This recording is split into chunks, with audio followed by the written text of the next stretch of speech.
This is Autoline Daily, the show dedicated to enthusiasts of the global automotive industry. We sure hate to be the bearers of bad news, but prices at the pump are going even higher. Right now, the average price of gasoline in the U.S. is just over $5 a gallon. But you better be ready for $6 a gallon as oil heads to $140 a barrel by the end of the year. And in Europe, gasoline and diesel already cost almost $8 a gallon. But here's the funny part. And by funny, we don't mean ha-ha. We mean this is weird. Traffic is just as heavy as it was before the pandemic. Despite sky-high prices at the pump, people are driving just as much as they ever did. And this is true all over the world, from New York to London to Tokyo and Shanghai. And as long as demand stays high, prices at the pump are not going to simmer down. And you'd think that all this would push more people into electric cars. And it is. But prices for EVs are going up as well because of the skyrocketing cost of lithium, cobalt, copper, and nickel. And now there's a big argument in the commodities market over whether lithium prices will stay sky high or whether they're about to crater. The investment companies Goldman Sachs and Credit Suisse predict that as new sources of lithium come on stream, the prices are going to drop. But lithium experts say that's nonsense. They say prices may come down a bit, but not that much. Bloomberg reports that if prices do not come down, it's going to cause the profit margins on electric cars to collapse and delay the adoption of EVs. What is going on at Ford? The company is really struggling with warranty and recall issues. It announced a recall of more than 2.9 million vehicles in the U.S. because of rollaway concerns. A damaged or missing shift cable bushing may prevent the vehicle from shifting into park, and the car may roll away. This includes Escapes, C-Maxes, Fusions, Transit Connects, and Edges built between 2013 to 2021. Ford had a very similar rollaway recall back in the late 70s and early 80s. And this is the fifth recall Ford has issued over the problem since 2018. And it doesn't stop there. Yesterday, Ford said it's recalling 49,000 Mustang Mach-E's in the U.S. because a part could overheat and lead to a potential loss of propulsion power. The company will fix it with a software update next month, but dealers can't deliver any new Mach-E's until they get the fix. And today, Ford announced it's recalling more than 53,000 Broncos from 2021 and 2022 because the passenger side rear door may be open when the child safety lock is on. And last week, NHTSA said it's investigating the SUV because of, quote, catastrophic engine failures.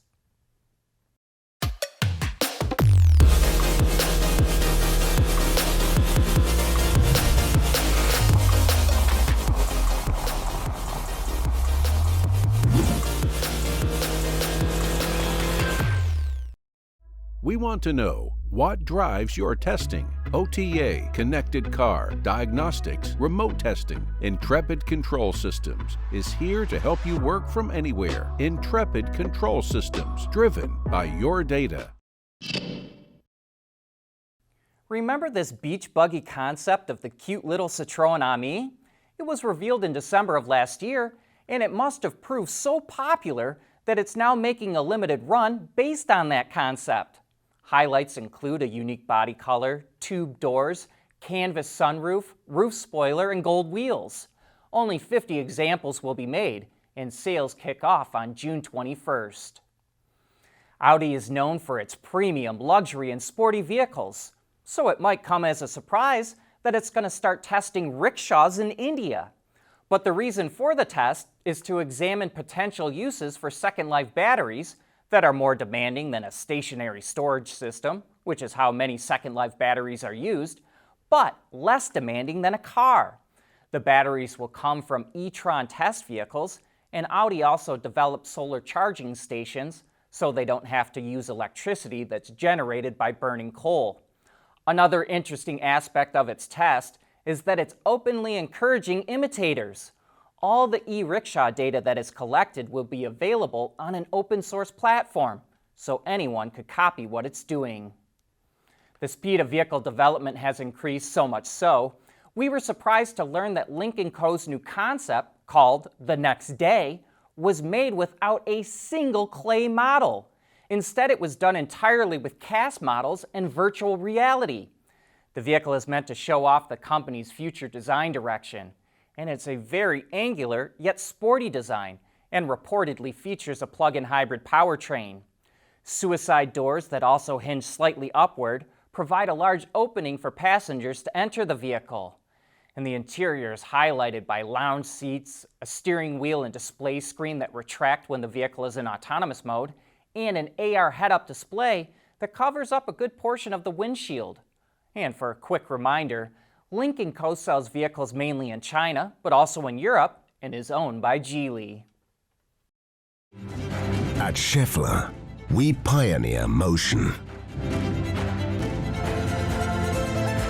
Electrifying mobility, manufacturing smarter, reducing CO2 emissions, making energy production clean. Schaeffler pioneers motion to advance how the world moves.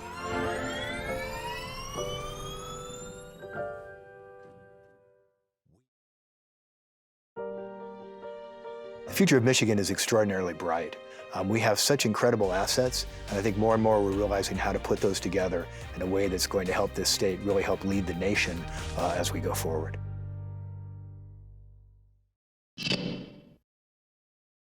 While performance vehicles are fun to drive, the seats in those types of vehicles can often be stiff and uncomfortable. And that's why Ford has developed an in-house 14-way adjustable seat that was approved by a top spinal health organization. The new seats are available on the ST versions of the Fiesta, Focus, and Puma compact crossover in Europe. And Ford's performance variants across the pond are pretty popular. ST and ST line versions accounted for 44% of Fiesta, Focus, and Puma sales in Europe last year. Instead of installing stationary EV chargers at parking lots or garages, a company called EV Safe Charge has developed a mobile robotic charger called Ziggy to offer on-demand charging as a service. You use an app to book a charge, which guides you to the parking facility. Ziggy will then automatically save a space for you and alert you where to meet it. Once you do, you swap spots with Ziggy, which then parks behind your car. You then confirm activation and plug in the charger, and when it's finished, the app will alert you. Tesla claims that customers using Autopilot get into far fewer crashes than other cars. But the Associated Press says NHTSA is about to release a report that shows they're actually involved in proportionately more crashes. The AP was allowed to review data from the National Highway Traffic Safety Administration that shows Tesla's crash rate per 1,000 vehicles is substantially higher than crashes with cars from other automakers. NHTSA started investigating Autopilot when Teslas began crashing into emergency vehicles and other vehicles that were stopped on the side of the road. Even though Tesla says drivers have to remain alert and ready to take over at any moment, NHTSA says drivers may not be able to intervene quickly enough to avoid an accident. Some safety experts criticize Tesla because it does not use a driver monitoring system and relies only on vision for its system. NHTSA will release its data any day now.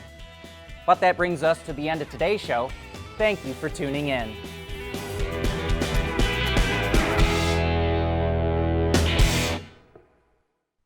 Autoline Daily is brought to you by Bridgestone, solutions for your journey.